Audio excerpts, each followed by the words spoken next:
7-year-old Zoe had an unusual best friend named Mr. Whispers. To everyone else he didn't exist, but to Zoe he was very real. Her mother, Cassidy, always smiled at Zoe's stories, brushing them off as playful imagination. But one day, Zoe shared something that made Cassidy's heart skip a beat, something about Mr. Whispers that felt too real. It was an ordinary Wednesday afternoon. Zoe sat cross-legged on the living room floor, crayons scattered around her as she worked on her latest masterpiece. Cassidy, her mother, peeked in from the kitchen, admiring the concentration on her daughter's face. The soft hum of the refrigerator was the only sound breaking the stillness of the house. "What are you drawing today, sweetheart?" Cassidy asked, trying to sound casual as she wiped her hands on a kitchen towel. Zoe looked up, her eyes shining with excitement. "It's Mr. Whispers' house," she said, her voice filled with pride. "He showed it to me last night." Cassidy approached, her curiosity piqued. The drawing depicted a dark, ominous house with a black facade. In front of it stood 3 small children, one of whom bore a striking resemblance to Zoe. The shadowy figure of a tall man loomed beside them. The sky above was a stormy gray, adding to the scene's foreboding atmosphere. "Who's that?" Cassidy asked, trying to keep her voice steady. "That's Mr. Whispers," Zoe replied matter-of-factly. "He shows me this at night." Cassidy's heart raced.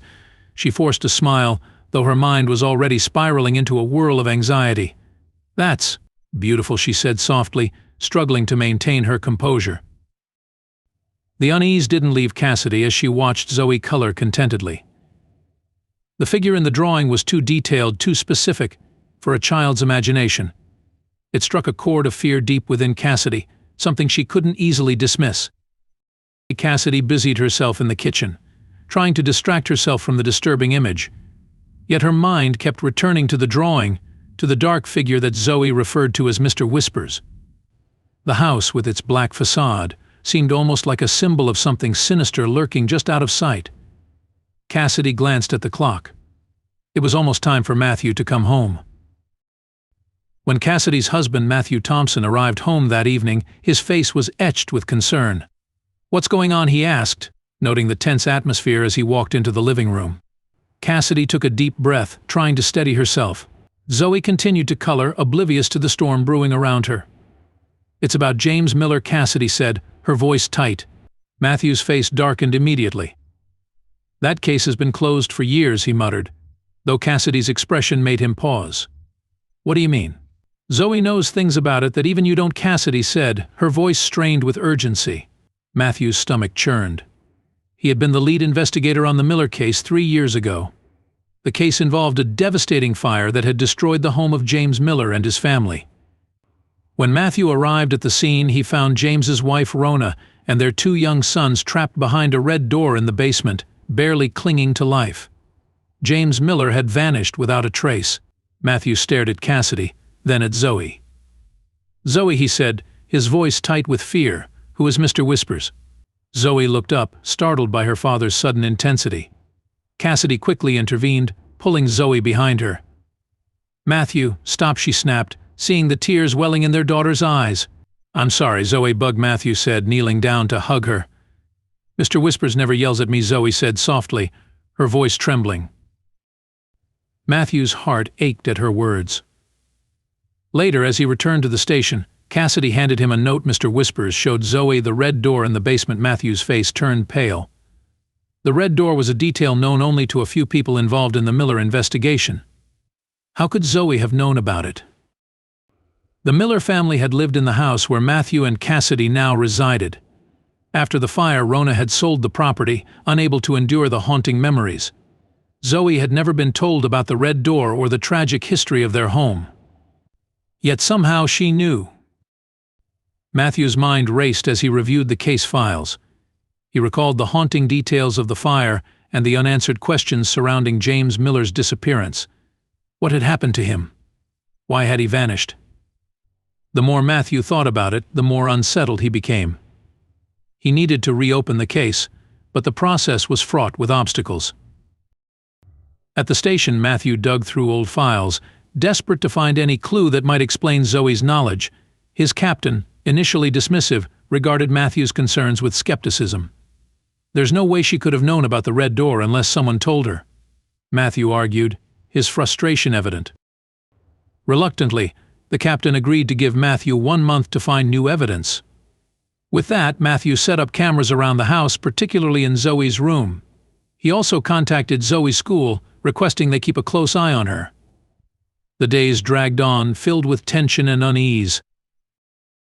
Then something happened that shook Matthew to his core. Zoe hadn't been to school for a week. Matthew hadn't called her out, and the school hadn't questioned it, assuming he had. When Matthew listened to the school's call logs, he heard something chilling. A man had called in, pretending to be him. The voice on the recording wasn't his, it was James Miller's. Matthew's blood ran cold. James Miller was alive and had somehow infiltrated their lives, using Zoe as a pawn.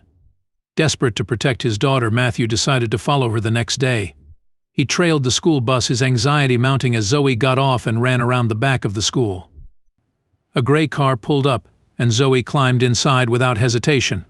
Matthew followed the vehicle through winding streets, his heart pounding. The car eventually stopped at an abandoned warehouse on the outskirts of town. Matthew called for backup, his voice shaking as he explained the situation. The officers arrived quietly, surrounding the building without alerting those inside. Matthew, his heart in his throat, watched as they breached the warehouse. Inside, he found Zoe sitting on a crate, chatting happily with James Miller. "James Miller," Matthew shouted, his voice echoing through the empty warehouse. "Put your hands where I can see them." James Miller froze, his eyes widening with fear. Zoe looked up, confused and frightened. "Daddy," she whispered, tears welling in her eyes. The officers moved in swiftly, handcuffing James without resistance. Zoe, bewildered, watched as the man she had known as Mr. Whispers was led away. Matthew rushed to her, pulling her into a tight hug. "It's okay, sweetie. You're safe now," he whispered, his heart aching as she trembled in his arms. Back at the station, James Miller sat in an interrogation room. His voice was shaky, and his eyes darted nervously as he spoke. "I never meant to hurt anyone," he insisted, his voice trembling with emotion. "Then why did you take Zoe?" an officer demanded. James swallowed hard, his gaze dropping to the floor. "I needed your attention," he mumbled. "I couldn't stay hidden forever. Not after what I did." Matthew, watching from behind the glass, felt a complex mix of relief and anger. James Miller had haunted his family for too long, but now, finally, it was over. As he looked at Zoe, safe and sound, he knew they had survived a nightmare that no one could have ever imagined. The aftermath was a blur of paperwork, therapy sessions, and endless conversations about what had happened. Zoe struggled to understand why Mr. Whispers was no longer around, but with the support of her parents and professionals, she slowly began to heal. Matthew and Cassidy, relieved that their daughter was safe, found themselves grappling with the implications of the case. James Miller's actions had cast a long shadow over their lives, but the truth had come to light, and justice was served. The family's life, once disrupted by fear and uncertainty, began to return to some semblance of normalcy. One evening, as the family sat together at the dinner table, the atmosphere was lighter than it had been in weeks. They shared a meal of Cassidy's homemade lasagna, and laughter filled the room. Zoe, her cheeks flushed from the day's activities, recounted a story about a pretend adventure she had with her stuffed animals. The sound of her giggles was a welcome change from the tension that had clouded their home. Matthew and Cassidy exchanged glances, a mixture of relief and gratitude in their eyes. They had worked hard to create a sense of normalcy for Zoe, and it was heartening to see her returning to her cheerful self. Later that night, as Zoe prepared for bed, Cassidy tucked her in and sat beside her, reading from a favorite bedtime storybook.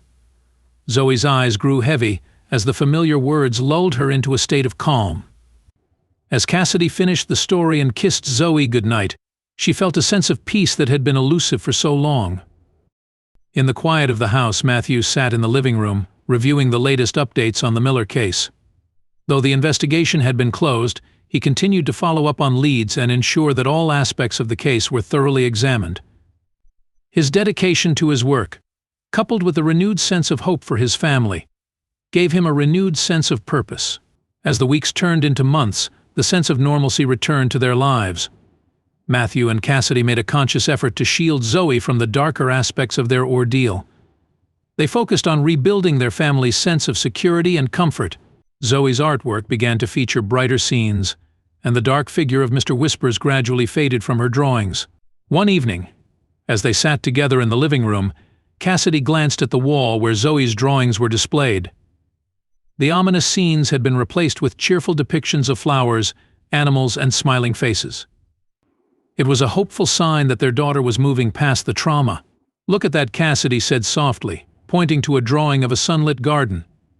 "That's much better, don't you think?" Matthew nodded, a small smile playing on his lips. "Yes, it is." Zoe, sitting between them, beamed up at her parents. "Mr. Whispers is gone, but I think he's happy now," she said, her voice filled with innocence and hope. Matthew and Cassidy exchanged a relieved glance. They knew the road ahead would be long, but they were determined to face it together.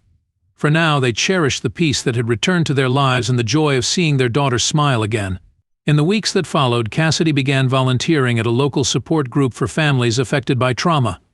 Her involvement not only helped her process her own experiences, but also provided her with a new sense of purpose. Matthew, meanwhile, continued to be a dedicated detective, using his experiences to guide and support his colleagues. Together, they faced each new day with a renewed sense of hope and resilience. The shadows of the past had receded, replaced by a bright future filled with love, support, and the promise of new beginnings.